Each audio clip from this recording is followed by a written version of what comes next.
Hello friends, आप सभी का एक बार मैं फिर से स्वागत करता हूं आपके अपने चैनल लर्न विद ज्योतिष पर। फ्रेंड्स, आज के वीडियो में हम लोग सीटेट के तैयारी को आगे बढ़ाते हुए हम आप लोगों के समक्ष मैथ के महत्वपूर्ण 30 क्वेश्चन को पूरा 15 पेडागोजी और 15 जो आपका कंटेंट है वो सारा सब आपको लेकर के आए हैं। इसमें आप लोग पूरा 30 के 30 क्वेश्चन को देखेंगे और उस प्रैक्टिस करेंगे। हम ऐसा आशा करते हैं कि आप लोग की तैयारी अच्छी चल रही होगी और भी अच्छी तैयारी, इससे भी अच्छी तैयारी और भी आप लोग की होगी। ठीक है, उम्मीद करते हैं कि आप लोग जरूर घर पे प्रैक्टिस कर रहे होंगे, टेस्ट जरूर दे रहे होंगे। हमारा ये जो आपको क्वेश्चन देखने को मिलेगा ये हमारे ऑफलाइन संस्थान में टेस्ट लिया गया, उसी का हम यहाँ पर डिस्कशन करेंगे आप लोगों के समक्ष। ठीक है, इसमें कतिपय क्वेश्चन आपको प्रीवियस ईयर पूछे गए हैं और कतिपय क्वेश्चन आपके जो सिलेबस से वहां से बनाए गए क्वेश्चन, इसलिए वीडियो को अंत तक जरूर देखिएगा, क्योंकि अभी शुरुआत में पेडागोजी आपको देखने को मिलेगा और अंत में कंटेंट भी आपको देखने को मिलेगा, जो 15 नंबर बहुत इंपॉर्टेंट होता है। ठीक है, वहां पर बच्चे फंसते हैं। हम आपको आज उस तरीका से बताएंगे जिनको नहीं भी आता है मैथ वो भी हल करना सीख जाएंगे। हम आपको लंबा लंबा मेथड नहीं बताएंगे, हल्का हल्का ट्रिक बताएंगे, आपको छोटा छोटा मेथड बताएंगे, छोटा छोटा टिप्स बताएंगे जो ऐसे हल करना है, कहाँ कैसे हल करना है इसको। ठीक है, इसलिए वीडियो को आप अंत तक जरूर देखिएगा। हम आज 30 नंबर टारगेट किए, क्योंकि 30 प्रश्न है। आप इस वीडियो को देखिएगा तो जरूर करने पे मैं कहूंगा कि इस तरह से जैसे मैं आपको हल करने के लिए कहूंगा, तो अगर आप उस तरह से हल करते हैं तो जरूर 25 प्लस नंबर आपका जरूर आएगा। मैं 30 में 30 नहीं कहूंगा, 30 में 30 मैं दिला भी नहीं सकता, क्योंकि कुछ ऐसे कारण होते हैं जहां पर आप गलतियां कर बैठते हैं। वो होता है क्वेश्चन पढ़ने का गलती, क्योंकि क्वेश्चन पढ़ने में हम लोग हड़बड़ा जाते हैं। क्वेश्चन जब हमारे सामने रहता है तो हम ये सोचते हैं जल्दी जल्दी करें, जल्दी जल्दी करें, क्योंकि टाइम मैनेज भी करना होता है। इसलिए कतिपय क्वेश्चन आप पढ़ने में क्या करते हैं, गलत कर बैठते हैं। तो इसलिए वो गलतियां करने की वजह से आप 30 में 30 को नहीं ला सकते। हाँ, कतिपय कतिपय लोग लाते हैं, 30 में 30 लाते भी। ठीक है, जैसे कि मैंने भी 28 प्लस मेरा भी 28 नंबर था मैथ। ठीक है ना, तो मैंने भी इस तरह से हल किया था। मैं आपको वही तरीका बताऊंगा कि कैसे हल करना है। ठीक है, तो हम देखते हैं, आगे बढ़ते चलते हैं वीडियो की तरफ अपने। आप लोग वीडियो को अंत तक जरूर देखिएगा। ठीक है ना, अगर वीडियो अंत में कैसा लगे कमेंट करके हमें जरूर बताइएगा। ये हमारे जो सीटेट संस्थान जो चलता है हमारा, वहां पर जो उसका वो क्वेश्चन यहाँ पर है। नंबरिंग भी आपको सेम ही देखने को मिल रहा होगा, है ना। चलिए क्वेश्चन देखते हैं। हमारा क्वेश्चन पहला कि एक अच्छा गणितज्ञ होने के लिए जरूरी होता है। आप एक टीचर बनने जा रहे हैं, आप एक अच्छा गणितज्ञ बनने जा रहे हैं, तो आप में क्या एबिलिटी होनी चाहिए, आप बच्चे को किस तरह से पढ़ाइएगा ताकि बच्चा आपसे इंस्पायर हो सके, आपसे बच्चा सीख सके, है ना। तो इसलिए पूछा जा रहा है कि एक अच्छे गणितज्ञ होने के लिए क्या होना चाहिए। सवालों को उत्तर देने में नहीं पूछता, है ना। अच्छा, अधिकतर सूत्रों को याद करना, बहुत जल्दी सवाल को हल करना, सभी अवधारणाओं को समझना, लागू करना और उनमें संबंध बनाना। आप भी देख करके आंसर जरूर दे दिए होंगे अभी तक कि इसका आंसर क्या होगा। तो आप लोग एक काम जरूर कीजिएगा, जो पेडागोजी का जो क्वेश्चन होता है इसका जवाब आप, हालांकि अभी हम लाइव है नहीं, आप ऑफलाइन ही देखते हैं, ठीक है ना, बिना लाइव में ही देखते, तो आप वहां भी क्या कीजिए, जिसका आंसर जो भी हो उसका कमेंट बॉक्स में कमेंट करें, क्वेश्चन नंबर दे करके, ताकि ये होगा कि आप भी सीखेंगे कि हाँ हम सही कर रहे हैं कि गलत कर रहे हैं, है ना। वीडियो को पॉज कर दीजिए मेरे आंसर बताने से पहले और आप खुद ब खुद उसमें टाइप कर दीजिए। ठीक है, या अगर आप टाइप नहीं करते तो अपने पास एक कॉपी पेन रखिए और वहां पर उसका आंसर लिख लीजिए और आप अपना मूल्यांकन कीजिए कि हम कितना सही कर पा रहे हैं, हम उस तरह से सोच पा रहे हैं कि नहीं पा रहे हैं। ठीक है, कोई दिक्कत नहीं है। तो यहाँ पर सवालों को उत्तर देने में निपुणता, क्या एक अच्छे टीचर सिर्फ और सिर्फ सवाल को हल कर लेगा, सवाल को हल करने में निपुणता होगा पालेगा तो क्या एक अच्छा टीचर हो जाएगा? कदापि नहीं हो पाएगा। ठीक है, उसका अधिकतर सूत्रों को याद करना, क्या हम सिर्फ और सिर्फ अधिकतर सूत्र ही याद करेंगे, आप सूत्र ही याद रखिएगा, क्या आप एक अच्छे गणितज्ञ बन सकते हैं? कदापि नहीं बन सकते हैं। बहुत जल्दी सवाल को हल करना है, ये भी नहीं होगा, तो ये भी नहीं होगा, एक भी नहीं होगा, दो भी नहीं होगा, तीन भी नहीं होगा, तो क्या हो जाएगा? 4 नंबर। सभी अवधारणाओं को समझना, यानी कि सबसे पहले होता है आप लोग भी मैथ बनाते हैं तो अवधारणा को नहीं समझ पाते कि वहां पर जोड़ करना है कि घटाव करना है कि गुणा करना है कि भाग करना है, लागू करना और कहां क्या लागू करेंगे और उसमें संबंध बनाना। ये सभी चीज अगर टीचर के पास है तो एक अच्छा गणितज्ञ हो सकता है। ठीक है, कोई दिक्कत नहीं। इसका सही आंसर क्या हो जाएगा? 4 नंबर इसका सही आंसर हो जाएगा। चलते हम आगे बढ़ते हैं अगले प्रश्न की तरफ। हमारा अगला प्रश्न है कि राजू समझता है कि सभी समचतुर्भुज समांतर चतुर्भुज को है, लेकिन उत्क्रमण सत्य नहीं। वैन हिले के ज्यामितीय चिंतन के सिद्धांत के अनुसार राजू किस स्तर पर है? आपको पता होगा वैन हिले के अनुसार कितने स्तर है? कुल 5 स्तर है ना। पहला होता है जीरो स्तर होता है, वो होता है चाक्षुषीकरण, है ना। क्या होता है पहला? चाक्षुषीकरण या दृश्यीकरण उसको कहा जाता है, स्तर लेवल। अच्छा, दूसरा होता है विश्लेषण। क्या होता है दूसरा? विश्लेषण। ठीक है, क्या होता है दूसरा? विश्लेषण होता है। पहला तो हो गया दृश्यीकरण, लिख लीजिए कॉपी पर, अगर आप नोट करें तो लिख लीजिएगा। क्या होता है? दृश्यीकरण। उसका होता है विश्लेषण। उसके होता है अनौपचारिक निगमन। ठीक है ना, क्या होता है? अनौपचारिक निगमन, अनौपचारिक निगमन। फिर होता है औपचारिक निगमन, और फिर होता है दृढ़ता। यानी कि अनौपचारिक निगमन, फिर होगा औपचारिक निगमन, और फिर होगा दृढ़ता। क्या होगा? दृढ़ता। ठीक है, दृढ़ता। तो ये चीज आप नोट कर लीजिएगा। हम एक चीज छोड़ दिए, औपचारिक छोड़ दिए। ठीक है, औपचारिक अनौपचारिक निगमन। निगमन क्या चीज? निगमन। क्या होता है? निगमन। ये भी लिखिएगा, अनौपचारिक निगमन, फिर औपचारिक निगमन, फिर दृढ़ता। ये 5 स्तर होते हैं। ठीक है ना। अब इसके सभी अलग अलग चीज होते हैं, सभी का काम अलग अलग होता है ना। चाक्षुषीकरण में क्या करेगा बच्चा? सिर्फ देखेगा, पहचानेगा, उसके बाद विश्लेषण में जाएगा, उसके विशेषता गुण को जानेगा, है ना। तो ये सभी चीज होते हैं। अभी हालांकि वो हम आपको एक वीडियो ही देंगे, वैन हिले का 10-15 मिनट का होगा, वो उसमें हम आपको सारा चीज समझाने का प्रयास करेंगे। ठीक है, तो यहाँ पर जो बच्चा है, यहाँ पर जो राजू है, वो क्या समझता है कि समचतुर्भुज क्या होते हैं? समांतर चतुर्भुज है। लेकिन ऐसा वास्तव में उत्क्रमण वो सत्य नहीं है ना। तो वो किस अवस्था में? संश्लेषण तो नहीं कर रहा है, यहाँ पर विश्लेषण भी नहीं कर रहा है, यहाँ पर गुण वो नहीं समझ पा रहा है ना। तो विश्लेषण नहीं कर रहा है। अमूर्त संबंधों को यानी कि समझ, इस अवस्था में है बच्चा कि वो समझ पा रहा है कि अगर समचतुर्भुज है तो वो समांतर चतुर्भुज हो सकता है ना। तो यहाँ पर क्या हो जाएगा? अमूर्त संबंधों की समझ, अमूर्तम या संबंधों की समझ। औपचारिक निगमन भी नहीं है, ठीक है ना। तो क्या हो जाएगा इसका? 2 नंबर का सही हो जाएगा, अमूर्त संबंधों की समझ। ठीक है, कोई दिक्कत नहीं है। आगे बढ़ते हैं अगले प्रश्न पर। अगला प्रश्न है आपका कि जांच करना, प्रदर्शन करना, अनुमान लगाना इत्यादि क्रियाएं शैक्षिक उद्देश्य के ज्ञानात्मक पक्ष के कौन से स्तर से संबंधित है? किसके? तो ज्ञानात्मक पक्ष के। किसके? ज्ञानात्मक पक्ष के। क्या? जांच करना, प्रदर्शन करना, अनुमान लगाना, है ना। ये सभी गणितीकरण करना होगा कुल मिला कहना। तो यहां पर ज्ञानात्मक पक्ष के किस कौन से स्तर से संबंधित है? क्या ज्ञान से संबंधित है, बोध से संबंधित है, विश्लेषण संबंधित है, प्रयोग से संबंधित है? आप लोग, हम उम्मीद करते हैं कि आप लोग इसका जवाब हमें दे दिए होंगे, है ना। लिख लिए होंगे अपने कॉपी पर। इसका सही आंसर क्या हो जाएगा कि ज्ञान तो नहीं होगा, क्योंकि यहाँ पर जांच करना, प्रदर्शन करना, अनुमान लगाना, ये कुछ कहीं ना कहीं किसी चीज का विश्लेषण सबको मिला रहा है। संश्लेषण और विश्लेषण समझते हैं। इसका सही आंसर हो जाएगा विश्लेषण हो जाएगा। सही आंसर क्या हो जाएगा? विश्लेषण हो जाएगा। कोई दिक्कत नहीं। चूंकि 30 प्रश्न है, मैं आप लोगों के समझ छोटा छोटा वीडियो उपलब्ध कराता हूं, इसलिए ज्यादा मैं इसका डिस्कस नहीं कर पा रहा हूं। ठीक है ना, क्योंकि वीडियो लंबा हो जाता है, इसलिए हम आगे बढ़ते हैं, चलते हैं अगले क्वेश्चन की तरफ। और मैं आपको अब अगले वीडियो से प्रयास करूंगा कि 15-15 नंबर का ही क्वेश्चन डिस्कस करो, ताकि आधा घंटा में हम अच्छा से आपको 15 नंबर डिस्कस कर सके। फिर भी मैं आपको हद तक डिस्कस कर दूंगा। गणित का प्रश्न सीखते समय हम कई तथ्यों को लिखते हुआ हल करते हैं। यानी कि जब आप गणित सीख रहे होते हैं तो बहुत सारी चीजों को क्या करते हैं? लिखते भी और उसको हल भी करते हैं, है ना। यह कथन शैक्षिक उद्देश्यों के किस पक्ष से संबंधित है? ये जो उद्देश्य है, शैक्षिक उद्देश्य है, किस पक्ष से संबंधित है? आपसे क्वेश्चन ये पूछा गया है। क्या ये विज्ञानात्मक पक्ष से संबंधित है? क्या ये भावात्मक पक्ष से संबंधित है? क्या ये ज्ञानात्मक पक्ष से संबंधित है? या इनमें से सभी हो जाएगा? तो कहीं ना कहीं यहाँ पर क्रिया किया जा रहा है। हम लिखे तो फिर भी क्रिया हुआ, हम कोई चीज हल किए तो फिर भी वो क्रिया हुआ। तो ये क्या हो जाएगा? क्रियात्मक पक्ष हो जाएगा। यहाँ पर क्या हो जाएगा? क्रियात्मक पक्ष से संबंधित है। क्या शैक्षिक उद्देश्य यहाँ पर किससे संबंधित है? तो क्रियात्मक पक्ष से संबंधित है। कोई दिक्कत नहीं।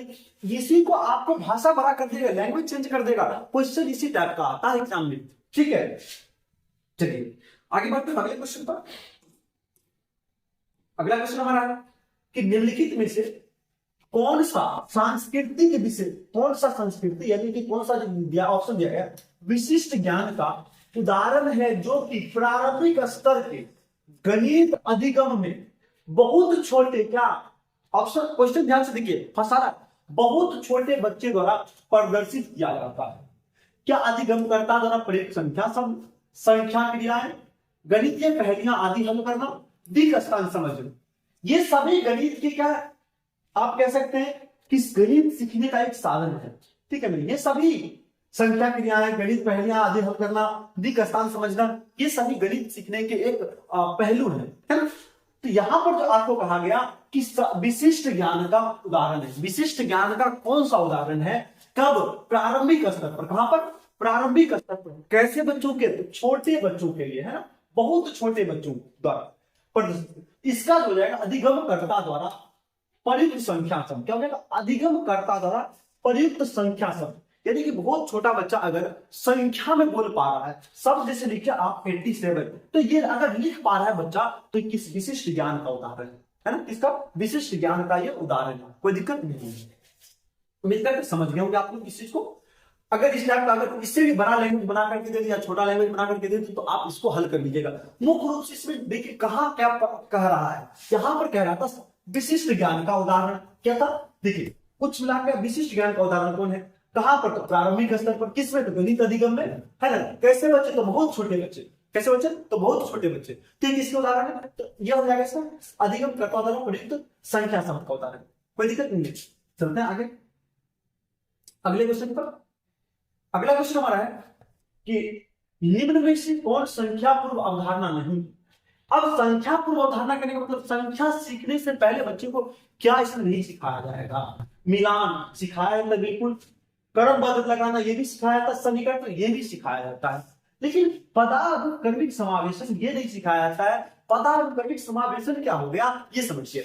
पदानुक्रमिक समावेशन ये हुआ कि जिस मान 10 से पहले क्या होगा, अब उसको सजा करके एक क्रम में लगाना, है ना, ये बच्चा नहीं कर पाता है। बच्चा किससे पहले क्या हो जाएगा, 2 अंक पहले, 2 पहले क्या होगा, 4 पहले क्या होगा, एस्कीप, इसको कहते हैं एस्कीप काउंटिंग, है ना। तो ये संख्या सीखने के बाद एस्कीप काउंटिंग बच्चा कर पाता है। ठीक है, इसका सही हो जाएगा पदानुक्रमिक समावेशन। पदानुक्रमिक समावेशन सबको बच्चा मिला नहीं पाता है ना। इसलिए यहां पर क्या हो जाएगा, पदानुक्रमिक, चूंकि संख्या पूर्व अवधारणा पूछ रहा है ना, संख्या पूर्व अवधारणा नहीं है, इसलिए सन्निकटन भी हो जाएगा। याद रखिएगा, आपसे बाय द वे पूछने की है कभी भी, मिलान भी है, क्रमबद्ध लगाना भी और सन्निकटन भी है, लेकिन नहीं कौन सा है, तो पदानुक्रमिक नहीं। इसका सही आंसर क्या हो जाएगा, 2 नंबर इसका सही आंसर हो जाएगा, कोई दिक्कत नहीं है। चलते हैं अगले प्रश्न पर। अब कह रहे हैं गिरी कार्य का सिद्धांत क्या है। गिरी कार्य का सिद्धांत क्या है, ठीक है। शुद्धता का सिद्धांत, रुचि का सिद्धांत, उपयुक्तता का सिद्धांत, इनमें से सभी। हालांकि देखने से प्रश्न बहुत आसान लग रहा है, लेकिन फंसाया रहता है इसी प्रश्न में, है ना। हालांकि आप लोग भी इसका आंसर एक से अधिक ही दिए होंगे, यानी कि इनमें सभी दिए होंगे। क्योंकि शुद्धता का सिद्धांत अगर बच्चा को क्लास में आप सिखा रहे हैं, तो उसको होमवर्क देते हैं, आप जो देते हैं वो क्या करने के लिए, उसका प्रैक्टिस करके लाने के लिए, सही करके लाने के लिए, है ना। देते ना कि नहीं देते हैं, उसको करके लाने के लिए देते हैं, करके सिखाया जाता है, इसलिए वहां पर दिया जाता है। तो गिरी शुद्धता का सिद्धांत ये तो हो जाएगा। रुचि का सिद्धांत, अब बच्चा को हम उसके रुचि के अनुसार, एनसीएफ क्या करता है कि उसके अकॉर्डिंग, बच्चे के अकॉर्डिंग आप किस बच्चे को पढ़ा रहे थे, बाल केंद्रित शिक्षा के तहत आप बच्चे को पढ़ा रहे होते हैं, है ना। तो बच्चे की रुचि को ध्यान में रखना। अब उपयुक्तता का सिद्धांत, अब उपयुक्तता का सिद्धांत ये भी जरूरी है कि अगर मान लीजिए बच्चा को हम क्लास में करवा रहे हैं वर्क, ठीक है, क्लास में बार बार करवा रहे हैं, लेकिन वो बच्चा जब तक करेगा नहीं, स्वयं से करेगा नहीं, तब तक सीख पाएगा क्या, नहीं सीख पाएगा। इसलिए उपयुक्तता का सिद्धांत भी हो जाएगा, ठीक है। इसमें यानी कि इसका आंसर क्या हो जाएगा, 4 नंबर का सही आंसर हो जाएगा, कोई दिक्कत नहीं है। आगे बढ़ते हैं अगले प्रश्न पर। अगला प्रश्न हमारा है कि प्रयोगशाला विधि निम्न में से किस सिद्धांत पर आधारित है। करके सीखना, इसका सही आंसर क्या हो जाएगा, करके सीखना। इसमें कोई दिक्कत नहीं है, कोई डाउट नहीं है, करके सीखना क्या हो जाएगा, तो हो जाएगा आपको प्रयोगशाला विधि। क्योंकि वहां पर प्रयोगशाला में क्या होता है, सभी चीज करके बच्चा को सिखाया जाता है प्रत्यक्ष रूप से। जैसे देखिए पानी कैसे बनता है, H2O को अलग अलग करके वहां पर बच्चा को सिखाया जाता है, सभी चीज वहां पर प्रयोग करके बच्चा को बताया। तो यहाँ पर इसका सही आंसर जाएगा करके सीखना, ठीक है। आगे चलते हैं। गणित में प्रभावशाली व अर्थपूर्ण अधिगम का सिद्धांत है। क्या, प्रभावशाली व अर्थपूर्ण अधिगम का सिद्धांत है। निश्चित उद्देश्यों का सिद्धांत, अभिप्रेरणा का सिद्धांत, रुचि का सिद्धांत, इनमें से सभी। क्वेश्चन देखिए कितना आसान है, ये सीटेट द्वारा पूछा गया क्वेश्चन है ना। निश्चित उद्देश्यों का सिद्धांत, तो ये तो है क्योंकि प्रभावशाली और अर्थपूर्ण होगा तो निश्चित उद्देश्य, कुछ ना कुछ तो उद्देश्य है बच्चे को उस गणित सिखाने का, है कि नहीं है। अभिप्रेरणा का सिद्धांत, मतलब कहने का क्या मतलब है कि बच्चा अभिप्रेरित होगा तब अधिक गणित अच्छा से, क्योंकि बच्चों को कैसे सिखाना है, खेल खेल में बच्चे को गणित सिखाना है, तो अभिप्रेरित उसको वहां पर किया जाता है बच्चे को, जो ताकि वो पढ़ सके। रुचि का सिद्धांत, ये भी हो जाएगा, ये भी हो जाएगा, ये भी हो जाएगा, इसका सही आंसर क्या हो जाएगा, इनमें से सभी हो जाएगा इसका सही आंसर। ठीक है, चलते हैं आगे अगले प्रश्न पर। अगला प्रश्न हमारा है कि गणितीय संरचना उल्लेख करता है, गणितीय संरचना किसका उल्लेख करता है, गणितीय विचारों को समाहित और संगठित करने की क्षमता, समस्याओं को सुलझाने की क्षमता, गणित प्रश्नोत्तरी में भाग लेने की क्षमता, गणित के कक्षा कक्ष में बोलने की क्षमता। अब देखिए सभी संचारण उल्लेख करता है, संचारण, बोलना भी संचारण ही है। ठीक है, समस्याओं को सुलझाने की क्षमता, गणित प्रश्नोत्तरी में भाग लेने की क्षमता, सभी कहीं ना कहीं सटीक है, लेकिन सबसे जो अच्छा यहाँ पर ऑप्शन है, सबसे अच्छा जो चूज करना है, गणित विचारों को समाहित और संगठित करना। हम जब आपको चैप्टर 2 जो मैथ का पेडागोजी पढ़ाए थे, तो वहां पर पढ़ाए थे समाहित और संगठित करना, है ना।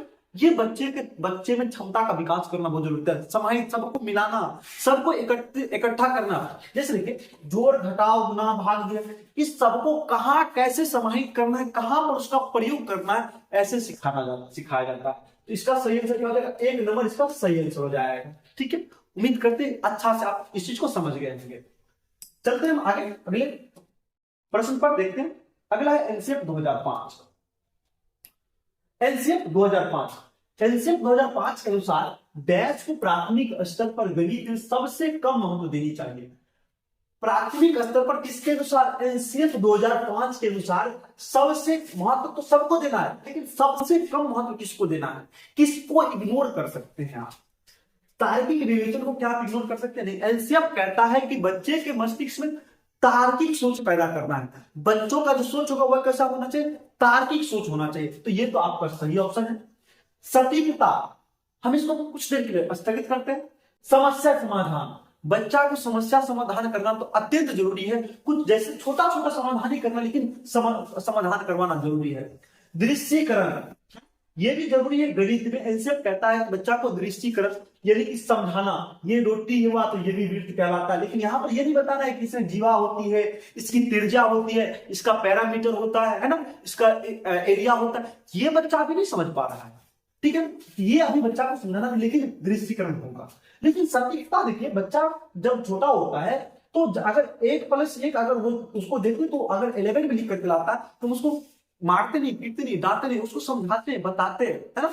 इसलिए सटीकता को वहां पर आप हल्का से इग्नोर कर सकते हैं, क्योंकि सबसे कम महत्व तो देना है इसको, सटीकता को महत्व देना है, बार बार गलती नहीं करे, है ना, सटीकता को महत्व देना है, लेकिन सबसे कम महत्व जो इस ऑप्शन के अकॉर्डिंग क्या हो जाएगा, सटीकता हो जाएगा। ठीक है, कोई दिक्कत नहीं है, इसका सही आंसर क्या हो जाएगा, सटीकता इसका सही आंसर हो जाएगा। ठीक है, उम्मीद करते हैं समझ गए होंगे आप लोग। चलते हम अगले प्रश्न पर।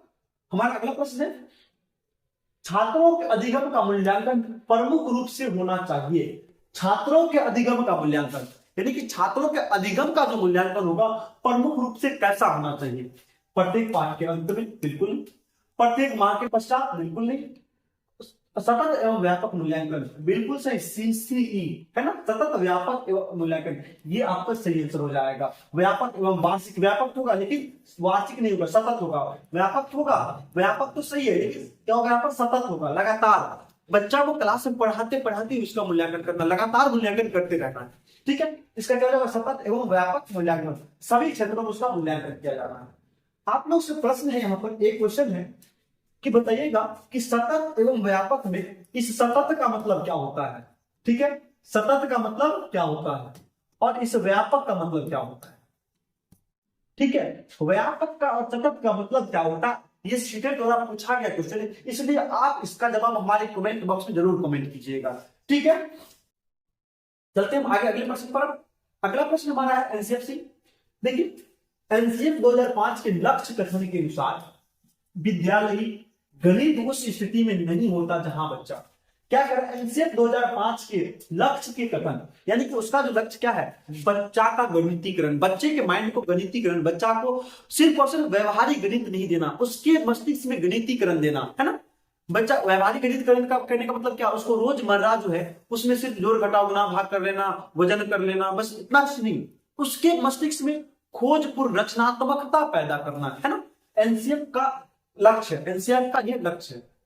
अब कह रहा है गणित उस स्थिति में नहीं होता है जहां बच्चा, देखते हैं, गणित का आनंद उठाने के लिए सीखता है, गणित का आनंद उठाने के लिए सीखता है। अगर गणित का आनंद उठाने के लिए सीखता है बच्चा तो अधिक सीख पाता है बच्चा, ठीक है। गणित को अपने दैनिक जीवन के अनुभवों के रूप में देखते हैं, गणित को अपने दैनिक जीवन के अनुभव के रूप में देखते, बिल्कुल देखता। ये एनसीएफ 2005 कहता है कि बच्चों का जो गणित होगा उसके दैनिक जीवन से जोड़ना है, उसके रोजमर्रा जिंदगी से जोड़ना है ना। तो ये तो सही आपका। अर्थपूर्ण समस्याओं को रखते और हल करते हैं, है ना। अब ये चीज भी जरूरी है कि अर्थपूर्ण समस्या, अब बिना अर्थ वाला कोई भी समस्या ले आए, है ना, बिना मतलब वाला, उसका तो कोई मतलब है नहीं। तो अर्थपूर्ण समस्याओं को रखते हैं और हल करते हैं, है ना। तो ये भी आपका सही है। सूत्रों और एल्गोरिथम को कंठस्थ करते बिल्कुल नहीं, ये सूत्रों और एल्गोरिथम को कंठस्थ करते बिल्कुल नहीं। इसका आंसर हो जाएगा डी नंबर, इसका सही आंसर हो जाएगा सूत्रों और एल्गोरिथम को कंठस्थ करते हैं, ठीक है। इसका सही आंसर क्या हो जाएगा, डी नंबर का सही आंसर हो जाएगा। उम्मीद करते समझ गए होंगे आप लोग। वीडियो कैसा लगा तो हमारे कमेंट बॉक्स में आप कमेंट जरूर कर सकते हैं, और हमारी वीडियो जो कमी रहता है प्लीज आप मुझे बताइए। मुझे एक चीज का एहसास हो रहा है कि मैं फास्ट बोलता हूं, तो मैंने अपने आप को थोड़ा सा स्लो करने का प्रयास जरूर किया है, और हो सकता है कि कुछ साउंड क्वालिटी खराब हो, ये भी आप हमें कह सकते हैं कि साउंड क्वालिटी कैसी है आपकी, है ना। हमारे दैनिक जीवन में से संबंधित गणितीय प्रक्रियाएं जैसे गिनना, मापना, तौलना, खरीदना और गणित शिक्षण के किस समूह के अंतर्गत आती है। अभी जस्ट हम आपको देर पहले बताएं, इसका जवाब हम नहीं देंगे, इसका जवाब आप लोग दीजिएगा, ठीक है। इसका जवाब आप लोग दीजिएगा, क्योंकि कुछ देर पहले आपको बताया कि हमारे दैनिक जीवन में खरीदना, तौलना, जोड़ना, घटाना, ये सब चीज क्या कहलाता है, मुझे नहीं पता है, ठीक है। इसका जवाब आप लोग हमारे कमेंट बॉक्स में जरूर दीजिएगा, ठीक है। चलते हैं अब अगले प्रश्न पर। गणित की प्रकृति में शामिल है, गणित की प्रकृति कैसे होती है, तार्किक होती है। गणित की प्रकृति कैसे होती है, तार्किक होती है। कैसे होती है, तार्किक होती है। गणित की प्रकृति कैसी होती है, तार्किक होती है, ठीक है। कैसी होती है, गणित की प्रकृति कैसी होती है, तार्किक होती है। गणित को क्या कहते हैं, तार्किक तर्क शक्ति का विज्ञान भी कहा जाता है। तो इसका सही आंसर क्या हो जाएगा, 2 नंबर का सही आंसर हो जाएगा तर्क शक्ति का विज्ञान, ठीक है। कोई दिक्कत नहीं है, इसमें आगे ऑप्शन देखने वाली बात ही नहीं है। चलते हैं अब अगले प्रश्न पर। यह था हमारा पेडागोजी का महत्वपूर्ण 15 प्रश्न, ठीक है। आप हमें कमेंट बॉक्स में जरूर कमेंट कीजिएगा इस पेडागोजी में 15 में कितना आपका सही हो पा रहा है। 15 प्रश्न में आपने कितना सही कर लिया है, ठीक है। आपने अपना मूल्यांकन किया, इस 15 में कितना सही हुआ। अब है आगे 15 जो है महत्वपूर्ण क्वेश्चन, जो आपके सीटेट के लिए बहुत इंपॉर्टेंट होता है। देखिए अब देखिए, 12 घंटे की दूरी तय करने में घड़ी की मिनट तथा घंटों की सुई के मध्य कुल कितने 90 डिग्री के कोण बनते हैं। मान लीजिए हम घड़ी बना, ठीक है। अब आपसे कह रहा है कि घंटे और मिनट की सुई 12 घंटे में, कितना घंटे में, 12 घंटे में। अच्छा बताइए, एक घंटा में अगर मान लीजिए यहां पर हम लिख देते हैं 6, इधर हो जाएगा आपको 3, इधर हो जाएगा 9, ठीक है। अगर मान लीजिए ये 1 घंटा है, अगर यहां पर 1 है, यहां पर 2 है, 4, 5, 7, 8, 10, 11। अब ये घड़ी होगी आपकी मिला करके, इतना अच्छा तो है नहीं, लेकिन फिर भी समझ लीजिए। अगर ये 12 बज रहा है, कितना बज रहा है, 12 बज रहा है, तो यहाँ पर बड़ा और छोटा दोनों सुई कहां पर होगा, बराबर 12 पर ही होगा। लेकिन 12 से जब चलेगा तो यहाँ पर लगभग 3 के आसपास आकर के एक 90 डिग्री कोण बना रहा है कि नहीं बना रहा है, बना रहा है। अब लेकिन यहाँ पर आएगा तो कुल मिलाकर 180 डिग्री हो जाएगा इधर आसपास, फिर यहाँ पर आएगा तो कुल मिलाकर एक और 90 डिग्री कोण बना ना। तो 1 घंटा में आपने देखा कि कितने 90 डिग्री कोण बने हैं, 2 90 डिग्री कोण बने, है ना। कितने 90 डिग्री कोण बने, 2 90 डिग्री कोण बने, नहीं 1 घंटा में नहीं बना। एक तो यहाँ पर 3 के आसपास और एक 9 के आसपास बना ना। तो कुल मिलाकर 1 घंटा में कितना बना, 2 बना। से कुछ कितना रहा, 12 घंटा में। तो 12 घंटा में कितना हो जाएगा, 24 हो जाएगा। 12 24, 1 घंटा में 2, तो 12 घंटा में क्या होगा, 24, है ना। चलते ये समझ गए ना, समझ गए ना। अगर नहीं समझे तो हमें कमेंट कर सकते हैं आप हमको, हम और भी अच्छा तरीका से आपको समझाने का प्रयास करेंगे, ठीक है। चूंकि देखिए आसान, इसको जरूरत नहीं है कि सूत्र से बनाना है, आप समझिए क्योंकि आपको एग्जाम पास करनी है, आपको ज्यादा डीपली नहीं सीखना है ना। हमको एग्जाम पास हो चुके, अब आपके पास तो इतना समय है नहीं, 10-15 दिन का सीटेट का समय बचा है, ठीक है। इसलिए आगे देखिए, अब चलते हैं अगले प्रश्न को। अगला प्रश्न हमारा 47 नंबर। कि 3 सर्च लाइट है, कितने 3 सर्च लाइट है जो 20 सेकेंड 30 तथा 45 सेकेंड के अंतराल पर दीप्त होता है। दीप्त मतलब होता है जलना। क्या होता है? जलता है, जलता है। 2 युगपल दीपों के बीच का समय है, यानी कि मान लीजिए 3 को दीपक है ना, एक बार अगर मान लीजिए अभी प्रारंभ चला, अभी जो है अभी एक साथ चला है ना, एगो चलता है 20 सेकंड बाद, एगो चलेगा 30 सेकंड बाद, एगो 45 सेकंड बाद। लेकिन आपसे पूछा जा रहा है कि कितने सेकंड बाद ये तीनों एक साथ फिर से प्रदीप्त होगा। तो अगर ऐसा प्रश्न आपसे पूछा जाता है, इस तरह के प्रश्न पूछे जाते हैं, है ना, या घंटी बजने का प्रश्न पूछा जाता है ना, या मैसेज गिरने का प्रश्न पूछा जाता है, तो आप सर्वप्रथम क्या कीजिएगा? एलसीएम लीजिएगा। किस चीज का एलसीएम लेंगे? तो सर 20 का, 30 का और 45 का क्या करेगा? सर्वप्रथम क्या लेंगे? एलसीएम लेंगे आप। ठीक है, अगर हम इसका एलसीएम निकालते हैं, आप लोग एलसीएम निकालना होगा 20, ठीक है, एक है 30 और एक है 45। ठीक है, अब देखिए इसमें अगर इसका एलसीएम निकालेंगे तो आप लोग निकालिएगा कितना आएगा? 180 इसका एलसीएम आएगा। देखिए अगर 45 में 90 करते हैं तो 90 20 से भाग नहीं लग रहा, इसको 180 करते हैं तो 20 से भी भाग लग रहा है, 30 से भी और 45 से भी, तो इसका 180 ही आंसर हो जाएगा। क्योंकि सेकंड में पूछा है, 180 सेकंड हो जाएगा। अच्छा, आपसे एक क्वेश्चन पूछ लेते आप हमको ये बताइएगा कि ये कितने मिनट बाद फिर से दोहराएगा? ठीक है ना, कितने मिनट बाद, ठीक है ना, कितने मिनट बाद ये फिर से दोहराएगा? इसका जवाब आप हमको क्वेश्चन नंबर सहित लिखिएगा। ठीक है ना, यही क्वेश्चन सेम है आपका, सिर्फ यहां पर सेकंड में आंसर था, लेकिन आपको हम कह रहे मिनट में आंसर देने के लिए, कितने मिनट बाद ये फिर से दोहराएगा। ठीक है, कोई दिक्कत नहीं है। चलिए आगे चलते हैं। देखिए बहुत ही अच्छा प्रश्न है ये। जो प्रश्न है आपको बार बार इस टाइप के प्रश्न पूछे जाते हैं, जरूरी नहीं कि यही पूछा जाएगा आपसे, लेकिन इस टाइप के प्रश्न आपसे बार बार पूछे जाते हैं। आप प्रीवियस ईयर बनाए होंगे तो आप जरूर देख लो कि इस टाइप के क्वेश्चन बार बार पूछे जा रहे हैं आपसे, है ना। और आप अधिकतर समय गलती कर रहे हो, कतिपय लोग गलती करें, बहुत सारे लोग गलती नहीं करते होंगे, हम ऐसा नहीं कहता सभी लोग गलती, लेकिन कुछ लोगों को गलती हो जाता होगा, मिस्टेक। अब इसमें किसमें, ये बहुत आसान है, इसमें कितने आधे हैं? तो एक आधा यहाँ पर दिख रहा है ना, एक आधा नहीं दिख रहा, वहां पर दिख रहा है, हम तो सॉलिड दिख रहा है। अब देखिए यहाँ पर एक में क्या आधा होगा? तो 2 आधा होगा, टोटल कितना हो गया? 3 आधा हो गया। ये तो आसान था तो बन गया सर, है ना। या आप इसको आसानी से ऐसे भी कर सकते हैं कि 2 एकम, इसको पहले साधारण भिन्न तोड़िए, ये मिश्रित भिन्न है, इसको साधारण भिन्न तोड़िए। साधारण भिन्न को करने के तोड़ने के क्या करते हो? हर को जो ये बगल में गुना करते हैं, ऊपर अंश वाला उसको जोड़ देते हैं। तो 2 एकम 2 1 3/2, ठीक है, 3/2। अब जितना 3 है तो इसको ही आधा करेंगे। क्या को आधा है? तो 3 को आधा है। कितना आधा है? तो 3 को आधा। या इसको क्या कर सकते हैं आप? 2 से गुना कर सकते हैं, 3 हो जाएगा आधा। ठीक है, कितने आधे? 3 आधे हैं। कितने आधे हैं? 3 आधे। आपसे प्रश्न रहा कि बताइए कि 3/3 में कितने तिहाई है? ठीक है ना, 3 में कितने तिहाई है? ठीक है ना, एक तिहाई कितने? एक तिहाई। 3/1/3 में कितने एक तिहाई है? कितने एक तिहाई है? ठीक है, इसका जवाब आप हमको जरूर दीजिएगा। ठीक है, कितने एक तिहाई, इसका जवाब आप लोग हमें कमेंट बॉक्स में जरूर दीजिएगा। ठीक है, हमको आपके आंसर का इंतजार रहता है, हम देखते हैं, मुझे बहुत खुशी मिलती है कि आप लोग हमारे प्रश्न, दिए गए प्रश्नों का उत्तर देते हैं और उसका रिस्पॉन्स लेते हैं, है ना। चलिए अगला प्रश्न, आपको किसी संख्या का 2/7 भाग उस संख्या के 25% से 2 अधिक है तो वह संख्या क्या होगी? अगर इस तरह के प्रश्न आपको एग्जाम में देखने को मिल जाए तो कुछ नहीं करना, आप बनाने मत लगिएगा। सर्वप्रथम ऑप्शन पे जाइए। आप कहां पर? ऑप्शन पर जाइए, है ना। तो आप देखिए यहाँ पर एक 25% है, ठीक है ना। 25% क्या लिख सकते हैं? 1/4 नहीं लिख सकते हैं? लिख सकते हैं। कैसे? तो 100 यानी कि सॉरी 25 बट्टा क्या होता है? 100। बट्टा में क्या जाएगा? 100। 1/4 हो गया। इसको लिख सकते हैं 1/4। देखिए ना, 4 से इसमें कौन कौन किस किस में भाग लग जाएगा? तो 14 या 42 से तो नहीं लगेगा, ये भी नहीं लगेगा। बचा 2, एक होता 28 और एक बच गया आपको 56। क्वेश्चन क्या कहा कि किसी संख्या का 2/7। तो अगर इसका हम 2/7 निकालते हैं, 2/7 तो 7 चौक 28 4 तो 8 हो गया।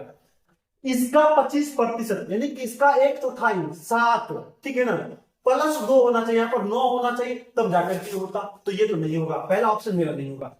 अब यार तीसरा ऑप्शन देखते हैं, हालांकि यही ऑप्शन हो जाएगा क्योंकि 3 तो नहीं होगा ना, तो 51 हो जाएगा 56। लेकिन कैसे समझिए, अब 56 का हम निकालते हैं 2/7।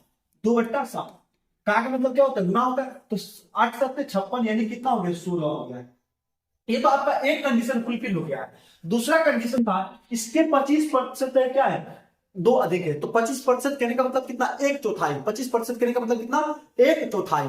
ठीक है, 25% कहने का मतलब कितना, एक चौथाई। ठीक है, अब देखिए किसका एक चौथाई, 56 का है ना, तो 56 का निकालिए एक चौथाई। 56 का एक चौथाई, 14 चौका 56, प्लस में कहा है ना दो अधिक है, तो प्लस में दो। देखिए तो दोनों बराबर हुआ, ये कितना हो गया, प्लस में दो कितना हो गया, ये भी 16 और ये भी 16, दोनों आपका 16 हो गया ना, ये भी 16 और ये भी 16। तो इसका सही आंसर क्या हो जाएगा, 56 इसका सही हो जाएगा। उम्मीद करते हैं कि आप दोनों मेथड से, हम दोनों तरह से आपको समझाने का प्रयास किए कि आप देख लीजिए 25 कौन कौन कर रहा है, यानी कि आप इस तरह समझ गया। ठीक है, अगर जहां दिक्कत हो तो आप हमें कमेंट करके कमेंट पे पूछ सकते हैं। अगला प्रश्न है आपका कि वह छोटी से छोटी संख्या जिसे 269 में जोड़ने पर पूर्ण वर्ग बन जाता है। क्या ऐसा क्वेश्चन आपसे पूछा जाता है एग्जाम में? जी सर, बिल्कुल पूछा जाता है एग्जाम में क्वेश्चन ऐसा। तो अब देखिए ये किसके निकट है, इसके निकट कौन सा एक वर्ग संख्या पूर्ण वर्ग संख्या हो सकता है। तो ये शायद हमको 289 के आसपास लग रहा है ना। आप याद होगा 256 होगा या तो 289 होगा। इसमें कह रहा है जोड़ने के लिए अगर अगर इसमें से बताइए कि कितना घटा लिया जाए तो ये पूर्ण वर्ग बन सकता है ना। कितना इसमें से घटा लेंगे ये पूर्ण वर्ग बन सकता है, लेकिन आपसे कह रहे कितना जोड़ आ जाए, कितना जोड़ आ जाए। तो 217 का वर्ग कितना होता है, 289 होता है। तो यानी कि ये 17 का वर्ग 289, 269 है, 269 है। 10 जोड़ेंगे कितना हो जाएगा, 279 होगा, 20 जोड़ेंगे तो 289 हो जाएगा। इसका सही उत्तर कितना हो जाएगा, 20 हो जाएगा। देखिए इसमें पेंसिल पेन उठाने की जरूरत है क्या, बिल्कुल नहीं, बिना पेंसिल पेन का एग्जाम हल हो, क्वेश्चन हल होगा, है ना। देखिए चलते हैं अगले प्रश्न पर। अगला प्रश्न हमारा है कि दो अंकों वाली संख्या के दोनों अंकों का योग 7 है। यदि संख्या में 27 जोड़ दिया जाए तो अंकों का क्रम पलट जाता है, वह संख्या है।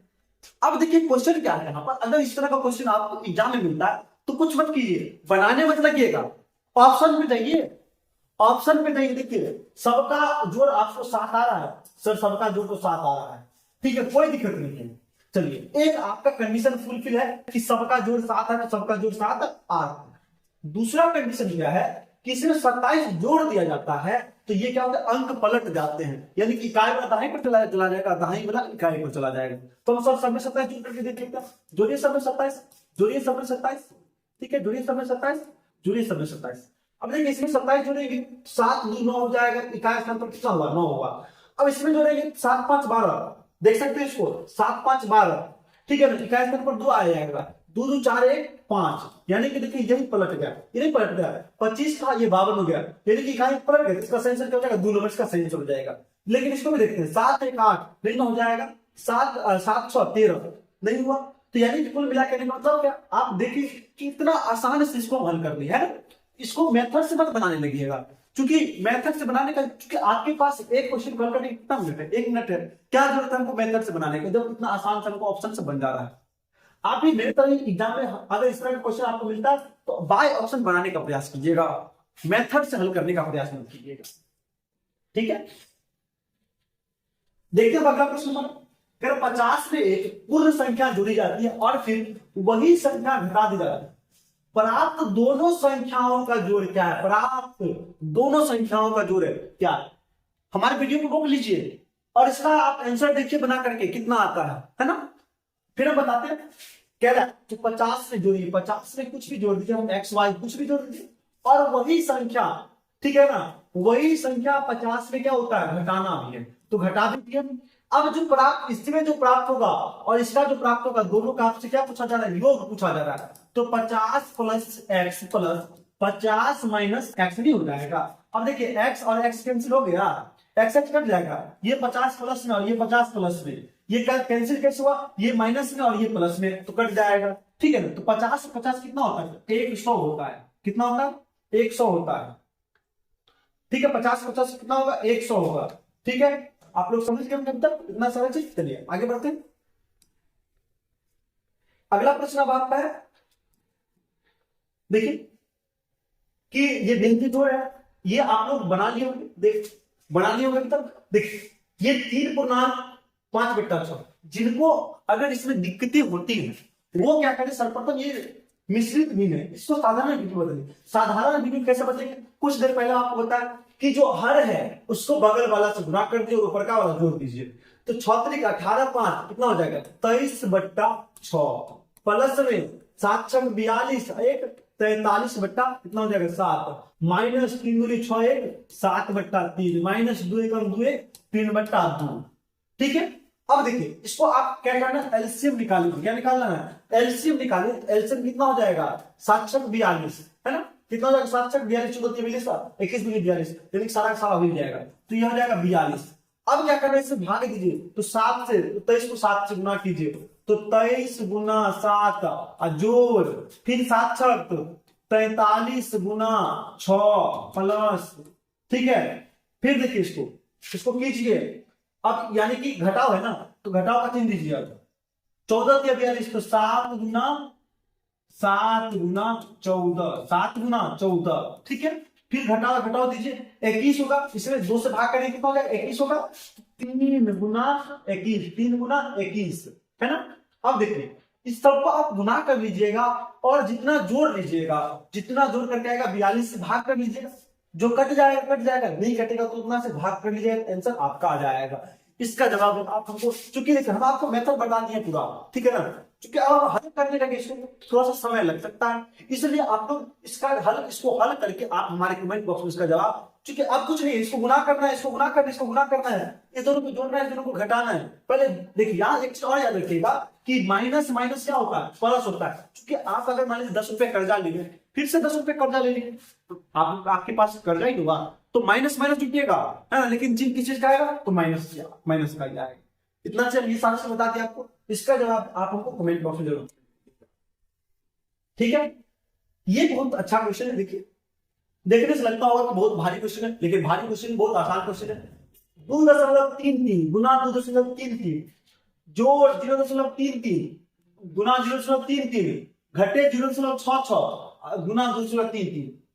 आपको एक सूत्र याद होगा a माइनस बी का होल स्क्वायर क्या होता है A square plus B square minus 2ab। देखिए यहाँ पर है कि नहीं है, देखिए यहाँ पर ए स्क्वायर, इसको बी मान लीजिए क्योंकि उल्टा कर दिया, बी स्क्वायर कर सकते हैं, बी स्क्वायर प्लस ए स्क्वायर भी कर सकते हैं, बी स्क्वायर प्लस ए स्क्वायर, तो ये हो जाएगा बी स्क्वायर प्लस में ए स्क्वायर, ठीक है, माइनस 2a। तो a का मान कितना है 0.33 है ना, तो 2a तो 2 गुना 0.33 गुना 2.33 यानी कि a भी हुआ 2ab माइनस एक नहीं है। तो अब इसका आपसे पूछा जा रहा है किसके बराबर है, तो देखिए ना a माइनस बी कर दीजिए, नहीं a माइनस बी का होल स्क्वायर है, तो a का मान कितना 0.33 माइनस 2.33, ठीक है, इसका होल स्क्वायर करना कर दीजिए। ठीक है, ये कट जाएगा 3 नहीं कट जाएगा, घट जाएगा तो माइनस में आएगा, तो -2 का होल स्क्वायर कितना होगा 4 हो जाएगा। इसका आंसर क्या हो जाएगा सही आंसर 4, इसका सही आंसर हो जाएगा। कोई दिक्कत नहीं है, समझ गए। देखिए कितना आसानी से इसको हल कर दिया है।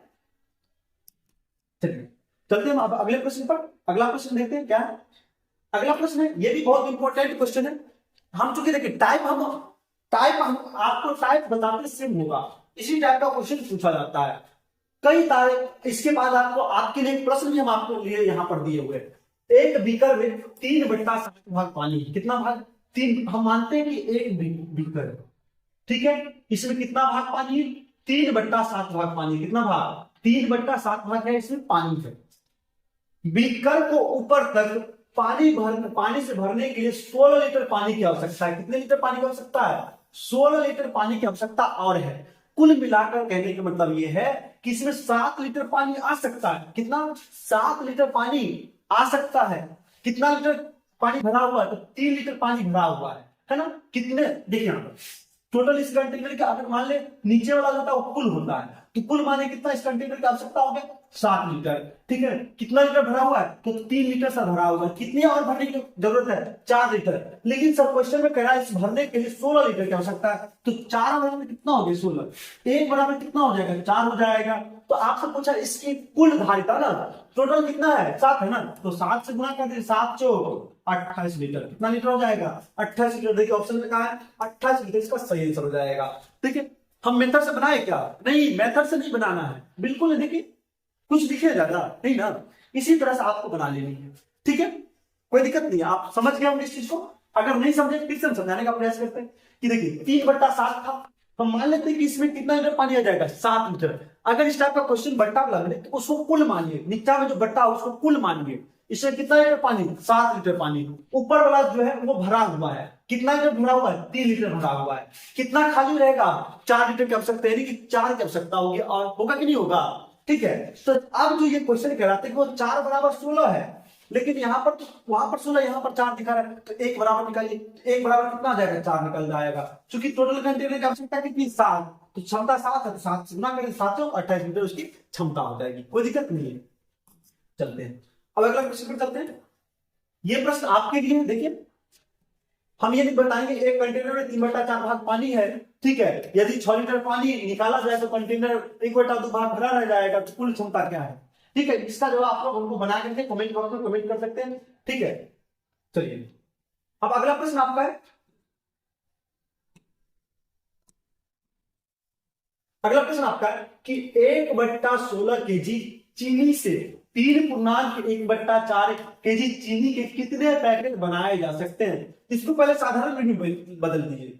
ठीक है, 3 चौक 12, 13/4, 13/4। अब इसी को ना पैकेट बनाना है तो भाग कीजिए, भाग 1/16, भाग पलट क्या होता है, गुना। इसको हम कर देते हैं यहीं पर गुना, गुना कर दीजिए कितना से, तो भाग पलट जाएगा ना, भाग पलटा तो अंक भी पलट जाएगा, तो हो जाएगा 16, 4 चौका 16, कितना हो जाएगा, 13 चौका 52। ठीक है ना, 52 इसका सही आंसर हो जाएगा, यानी कि 2 नंबर इसका सही आंसर हो जाएगा। इसको आप मौखिक भी बना सकते हैं, इसको सीधा 16 से गुना कर दीजिए। ठीक है ना, तो यहाँ पर कट जाएगा, 4 चौका 16, तो 3 चौक यानी कि 13 चौका 52 हो जाएगा, कितना हो जाएगा, 13 चौका 52 हो जाएगा, कोई दिक्कत नहीं है। ठीक है, चलते हैं आगे, चलते हैं अगले प्रश्न पर। ये समझ गए होंगे आप लोग। कह रहा है ये भी बहुत इंपोर्टेंट क्वेश्चन है, इस टाइप के क्वेश्चन भी पूछे जाते हैं। हम जितने भी प्रश्न आपके समक्ष रखेंगे वो सभी टाइप जो बार बार एग्जाम में पूछे जाते हैं, है ना। एक झोले में 1 रुपए, 50 पैसे, 25 पैसे और 20 पैसे के सिक्के हैं। उसका अनुपात 2:4, 1:2:4:5 के अनुपात में है, और वो इसका कुल मूल्य 200 रुपया है। तो 50 पैसे कितने सिक्के हैं, आपसे पूछा 50 पैसा का कितना सिक्का है। सर्वप्रथम हम देखते हैं कि अनुपात कितना के अनुपात में है। तो अनुपात आपका 1:2:3:4 अनुपात में है। सॉरी 3 नहीं, ये 4:5 के अनुपात में है ना। चलिए हम सर्वप्रथम इसको मान लेते हैं x, ये x हो जाएगा 2x, ये 4x, ये और 5x हो जाएगा, कोई दिक्कत नहीं। अच्छा आप बताइए कि ये आपको समान है क्या, समान दिख रहा है, समान तो दिख नहीं रहा है। क्योंकि आप इसको पहले समान कीजिए, बराबर कीजिए आप, है ना। तो बराबर कैसे करेंगे, या तो रुपया बदल दीजिए या तो सबको पैसा बदल दीजिए, है ना। आसान है, रुपया बदलते हैं इसको, तो ये 1 रुपया है, इसमें कोई दिक्कत है नहीं, इसको बदल देंगे। तो 1 गुना x प्लस में, है ना, प्लस में 50 पैसे कितना हो जाएगा, इसको क्या लिख सकते हैं, 1/2 नहीं लिख सकते, 1/2 रुपया मतलब आधा रुपया हुआ। तो प्लस में 2x यानी कि इंटू 1/2 रुपया, है ना, प्लस, ठीक है, सबको अपने क्वेश्चन में करने कोई दिक्कत नहीं कीजिएगा। तो 4x इंटू कितना हो जाएगा, देखिए यहाँ पर अब यह 25 पैसा का सिक्का हो जाएगा ना, तो 25 पैसा अगर 100 से भाग करेंगे 25 को, तो कितना हो जाएगा, 1/4 हो जाएगा, कितना हो जाएगा, 1/4, 1/4, ठीक है। अच्छा प्लस में फिर 20 में 100 से भाग कीजिए, इसको रुपया बनाना है ना, तो इसको भाग कीजिए, कितना हो जाएगा, 20 5 1/5, ठीक है। प्लस में 5x गुना 1/5। आप देखिए सब जगह कट जा रहा है कि नहीं कट जा रहा है, ये भी कट गया, ठीक है, ये भी कट जा रहा है, ठीक है। कितना हो जाएगा, x प्लस, यहां भी सिर्फ x बचेगा, यहां भी x बचेगा और यहां भी x बचेगा, प्लस x प्लस x बराबर कितना रुपया था आपके पास, 200 रुपया। कितना रुपया है आपके पास, 200, बराबर में 200 रुपया है। चारों को जोड़े कितना हो जाएगा, 4x हो गया आपके पास, कितना, 4x बराबर 200 रुपया, ठीक है। इसीलिए x बराबर कितना हो जाएगा, 200/4 बराबर 50, ठीक है। यानी कि x का मान कितना हो गया, 50। लेकिन आपसे पूछा है कि 50 पैसे के सिक्कों की संख्या, तो 50 पैसे का अनुपात कितना है, 2x। तो इसको 2 से गुना करेंगे, कितना हो जाएगा, 100 हो जाएगा। इसका सही आंसर कितना हो जाएगा, 100 इसका सही आंसर हो जाएगा, कोई दिक्कत नहीं है। समझ गए होंगे इसको आप लोग। चलिए आगे चलते हैं, देखते हैं अगला प्रश्न। अगला प्रश्न क्या है, अगला प्रश्न हमारा 58 नंबर कि त्रिभुज के तीनों कोणों का अनुपात कितना है, 2:3:4 में है, त्रिभुज के तीनों कोणों का माप कितना है? तो 2+3+, अगर इस तरह का प्रश्न मिले सीधा जोड़ दीजिए, 2+3+4 बराबर कितना है? ठीक है, ये x मान लीजिए, इसको कोई दिक्कत मानिए फिर भी, नहीं मानिए फिर भी कोई दिक्कत नहीं है। त्रिभुज के तीनों कोणों का योग कितना होता है? 180 डिग्री होता है। तो बराबर कितना? 180 है ना, इसको जोड़िए, 3 2 5 4, 9 बराबर 180, तो 180 डिग्री है, तो 1 बराबर कितना हो जाएगा? 9 दूनी 18 यानी कि 20 हो जाएगा। अब देखिए यहाँ पर क्या कर रहा है, तो 20 दूनी 40, 20 तिया 60, 20 टू 80, देखिए कहां पर है, 20 दूनी 40, 20 तिया 60, 20 टू 80, यहाँ पर ए नंबर इसका सही हो जाएगा। कोई दिक्कत है? टाइम लगा बनाने में? नहीं ना। इसको और भी आसान से बना सकते थे, मौखिक भी इसको हम बना सकते थे, लेकिन आप लोग को समझाने के लिए इसको अच्छा से बनाए हैं। ठीक है, देखिए अब लास्ट 59 नंबर क्वेश्चन है आपका कि संख्या 3 और 4 के बीच कितने अपरिमेय संख्या होती है? ठीक है, तो कितने परिमेय संख्या होते हैं? अनंत परिमेय संख्या होते हैं। ठीक है, क्या हो जाएगा? अनंत परिमेय संख्याएं होते हैं। ठीक है, अनंत परिमेय संख्याएं होते हैं। ठीक है, अनंत परिमेय संख्या होगा, कितना होगा? अनंत परिमेय संख्या होगा। अब देखिए 6 घंटे में सेकेंडों की संख्या निम्न में से किसकी मिनटों की संख्या के बराबर है? किसकी मिनटों की संख्या के बराबर है? अब आपको ऑप्शन दिया गया है दिन में, कितने दिनों की संख्या बराबर है? तो आप पहले 6 घंटा है, कितना? 6 घंटा, इसको मिनट में बदलिए। 6 घंटा को अगर घंटा को मिनट बदलना है, कितना से गुना करना पड़ेगा? 60 से गुना करना पड़ेगा। तो 6 गुना 60 से गुना किया, ठीक है ना। अब इसको सेकंड में ले चलिए, सेकंड में फिर ले चलेंगे, ये मिनट हो गया, इसको सेकंड में लिख लेते, फिर कितना से गुना? 60 से गुना कर दिया, ठीक है, कोई दिक्कत नहीं है। अब इसको गुना करें, कितना हो जाएगा? 6 का क्यों होता है? 216 यानी कि 21,600 हो जाएगा, 21,600। अब देखिए आप कि मतलब एक दिन में कितना घंटा? 24 घंटा। एक दिन में कितना घंटा? 24 घंटा, है ना।